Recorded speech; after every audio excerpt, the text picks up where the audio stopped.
Yeah, so we haven't talked about Shanks in a while. I plan on making a full Shanks video, just referencing what Kaido said or what Kaido alluded to about Shanks being one of the strongest combatants and kind of comparing Luffy's potential to Shanks. But I never got around to it. Maybe we will at some point. But I was just sitting around thinking about Shanks and I was like, okay, this is a crazy idea, but I don't think it's that crazy. I'm not even going to go as far as to call it a theory because there's some supporting evidence, but for the most part, it's something that would make sense, I think. But of course, some naysayers would not like it because of the stigma that comes with it and what it means for Shanks, but we'll get into all that. So I suggest you stick around and subscribe to the channel because there's going to be more content like this. Drop a like as well. And without further ado, let's talk about my crazy idea about Shanks' past. Now, Shanks, sometimes a very difficult character to talk about because in some ways he's polarizing, right? Because he's a very popular character. So typically if you're on the other side of that, meaning you're not a Shanks supporter, people come out in droves and they attack your opinions about this man. Now, something that I've always said and maintained is that Shanks is a legend. Shanks is Luffy's idol. Shanks is the reason why we are here right now in regards to the story, right? Shanks set Luffy on his path.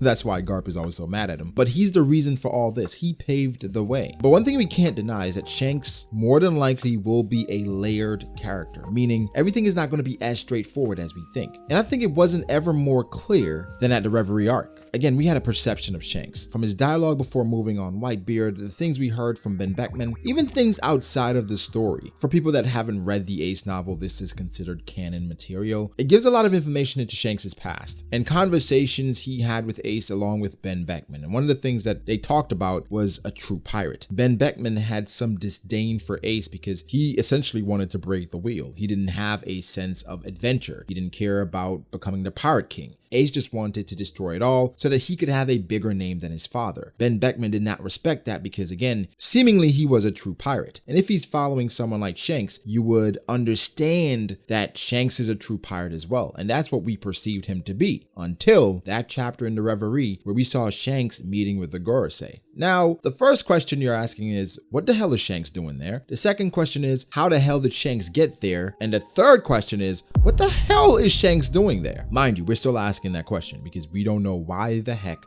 Shanks would go to the Gorosei to warn him about a certain pirate. Now, people are predicting this certain pirate to be Blackbeard. However, I think that is false. There's no way it's Blackbeard. Blackbeard is too obvious. And then why would Shanks go to the world government to warn them about a pirate that's already notorious? A pirate that everyone already has on their radar. A pirate that literally declared the era his era, then goes on to get another devil fruit, goes on to become a Yonko. Why would he warn the world government about him? They know. That's why he was elevated in status and notoriety, because he's that damn dangerous. I think another equally ridiculous argument is him going to warn the world government about Luffy. Guys, Shanks is Luffy's benefactor, right? He wants to see Luffy succeed. Why would he go and warn them about, hey, Monkey D. Luffy, there's this kid that I gotta warn you about. Monkey D. Luffy has been on the radar of the world government ever since Alabasta, even before then. So for Shanks to go now, it seems a bit redundant. So more than likely, the pirate is gonna be out of left field. Somebody that we know, but somebody that we don't suspect. So I mentioned that to say that Shanks, based off of his history with Ben Beckman and what he said about Ace, a true pirate. Ben Beckman is following him, Lucky Roo, Yasop, those guys. And then based on how the world government hyped him up, he seems to ooze charisma to the point that notable pirates or notorious pirates followed him, and that elevated him to the status that he is today. But then when I think of his past, okay, one thing that we know as well, this is in the novel, is that Mihawk is the reason why Shanks became famous. So people sometimes take that negatively, but I don't think it should be viewed that way because Mihawk is older than Shanks, right? Basically, Shanks, because he challenged Mihawk, he gained notoriety. You can just, read between the lines because he did not get immediately obliterated, right? Personally, I don't think Shanks has ever beat Mihawk in a sword duel. I think Mihawk has won every single time, but I do think it has been close. I do think that Mihawk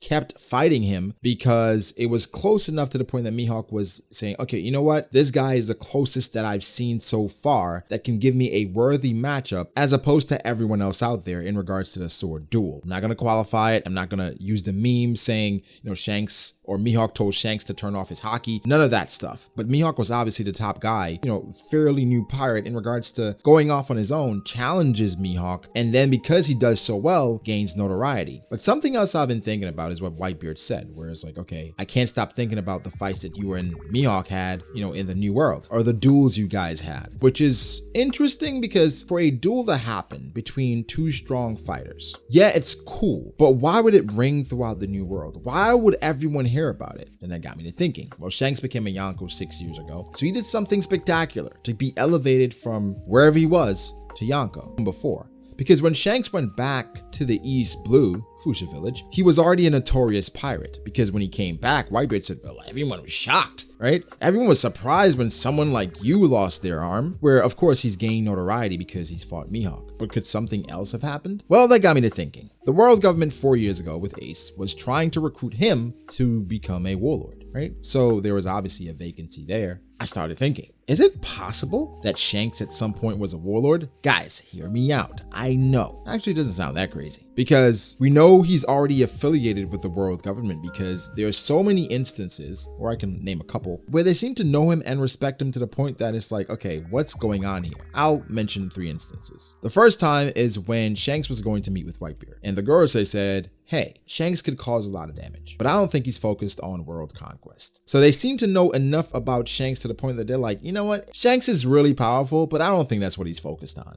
That's one. The second time is obviously the Marineford War, where Sengoku said, you know what, because it's you, I'm gonna let this slide. And we know Sengoku, he's the one who would normally lead the meetings with Tsuru, with the warlords, because he did it the time when they mobilized early on in the story. The third time is obviously when Shanks teleported or showed up at Marijoa, and they basically said, okay, we'll have an audience with you because it is you. So who the hell is Shanks? The popular theory is that he's a celestial dragon, and he was a kid that was saved by Zebek, or saved by Garp, or saved by someone. And of course, Roger was fighting against the celestial dragons, all this different stuff. And therefore, he is someone of royal blood, and they know that. That's why they make exceptions for him the same way they did for Doflamingo. I don't necessarily agree with this one. I think we're pulling from too many different things to try to form an idea, and that's kind of what I'm doing here. But I think it creates a complete thought, where Shanks being a former warlord, I think it would benefit him in so many different ways. One, Shanks being a true pirate, and then it would tie into his past because it would create an interesting scenario, and it wouldn't be far-fetched to illustrate this because, okay, say Shanks is a warlord, Mihawk is a warlord. It would make sense if they're fighting frequently because they're relatively doing the same things. They can traverse the seas whenever they like, and they have government protection, so they can fight as much as they want because they're warlords and they can retain their status as pirates. It would explain the relationship, and then it would explain why Mihawk and how he continues to travel the world to search for strong combatants, and why he was so peeved at Shanks. And there's an underlying thing going on here with Mihawk that I think some people overlook, just how important it was for him and how much it meant to him that Shanks actually lost his arm. That's why he could never fight him again. But then people are saying, okay, well, Shanks recruited Yasopp back in the day, and that was before the perceived time he would become a warlord. Well, Blackbeard had his entire crew when the world government brought him into the fold. And the world government,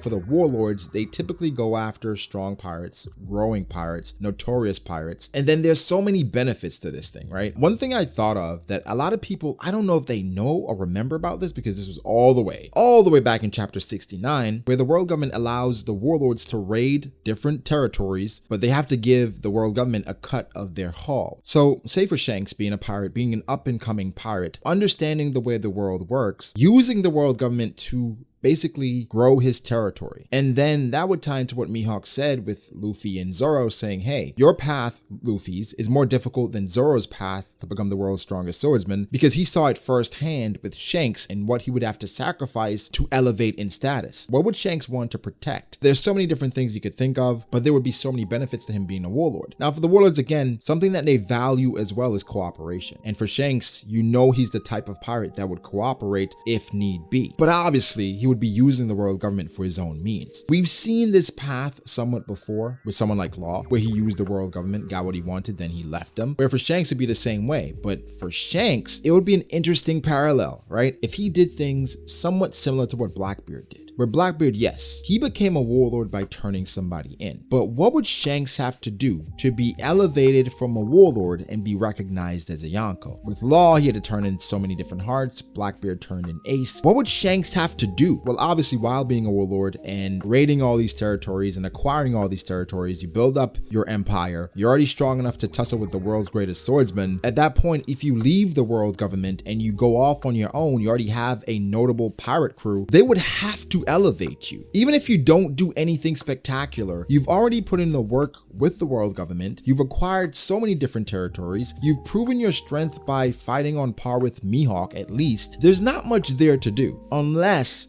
Shanks had to turn in or scuffle with someone from the past, some legend, to be officially recognized as a Yonka. Or it just could have been propaganda from Big News Morgans. But guys, again, this is not a theory of any sort. I would like for us to talk through this and walk through just if this is possible, the possible timelines. I think it makes sense for Shanks' character because he's so carefree, laid back, somebody that enjoys living life. And we've seen his interactions with the world government. They seem a bit too friendly for my taste. But guys, give me a thoughts. How do you feel about this idea? Shanks being a former warlord at some point. I don't know. Maybe it's possible, but guys, give me your thoughts. Make sure to like the video if you did. Subscribe to the channel for more content like this. Follow me on Twitter at BravoGolDAce. Follow me on Instagram at BravoGolD.ace. Thank you to my patrons. I appreciate you guys so much. Guys, like, subscribe, and I'll catch you in the next one. Peace.